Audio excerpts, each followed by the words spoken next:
সূরা হুজরাত এর 11 নম্বর আয়াতে বলা হয়েছে, কোনো সম্প্রদায় বা গোত্র বা কোনো জাতি তাদের পুরুষ হোক বা নারী হোক, যে কোনোই মানুষ হোক না কেন, কেউ যেন কাউকে উপহাস বা বিদ্রূপ ঠাট্টা না করে, সে সম্পর্কে বলা হয়েছে। কারণ কি? কারণ উপহাসকারী বা ঠাট্টারকারী চাইতে হতে পারে সে উত্তম, যাকে নিয়ে ঠাট্টা বিদ্রূপ করা হচ্ছে, সে সম্পর্কে মহান আল্লাহ তাআলা বলতেছেন, হতে পারে সে ঠাট্টাকারী থেকে উত্তম। এবং এও আলোচিত হয়েছে যে আয়াতের মধ্যে, আমরা যেন কেউ কাউকে নিন্দা বা দোষারোপ না করি, এবং ঈমান আনার পর আমরা যেন কাউকে মন্দ নামে বা খারাপ নামে ঠাট্টা বিদ্রূপ করার জন্য না ডাকি। আর যারা এসব কাজ থেকে নিবৃত্ত না হয় বা তাওবা না করে, তারা হচ্ছে প্রকৃতপক্ষে জালিম বলে মহান আল্লাহ তাআলা অভিহিত করেছেন।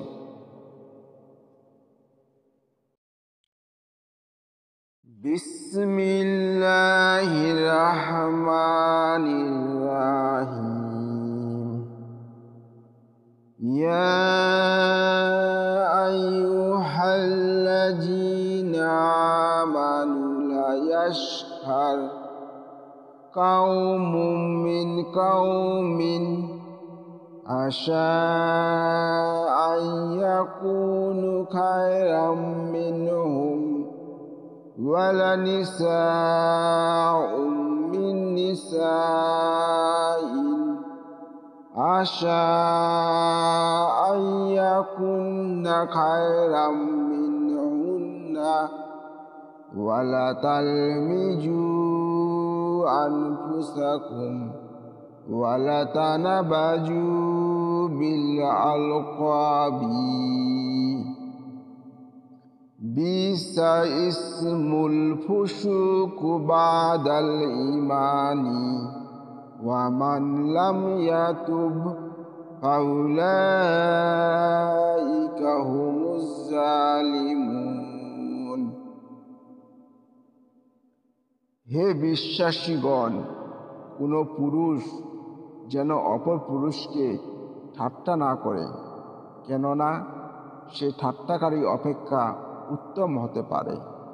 এবং কোনো নারী অপর নারীকেও যেন ঠাট্টা না করে, কেননা সে ঠাট্টাকারিণী অপেক্ষা উত্তম হতে পারে। তোমরা একে অপরের প্রতি নিন্দা বা দোষারোপ করো না, এবং একে অপরকে মন্দ নামে ডেকো না।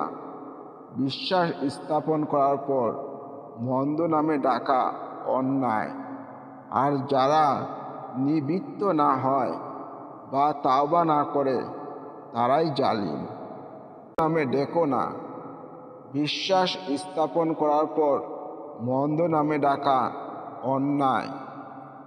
আর যারা নিবৃত্ত না হয় বা তাওবা না করে, তারাই জালিম। সুতরাং এই আয়াত থেকে আমাদের শিক্ষণীয় বিষয় হলো যে, আমরা কোনো জাতির নারী পুরুষকে আমরা যেন ঠাট্টা বিদ্রূপ না করি।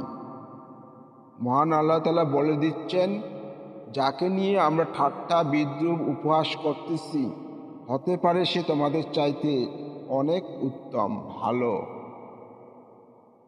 এবং ঈমান আনার পরে তোমরা দোষারোপ করো না, মন্দ নামে কাউকে ডাকা যাবে না ঈমান আনার পর। এটি একটি অন্যায় কাজ। এই অন্যায় কাজ থেকে বিরত থাকার জন্য মহান আল্লাহ তাআলা এই আয়াতটি অবতীর্ণ করেছেন। এই আয়াতের শিক্ষণীয় এটা যে আমরা ঠাট্টা বিদ্রূপ করতে পারবো না এবং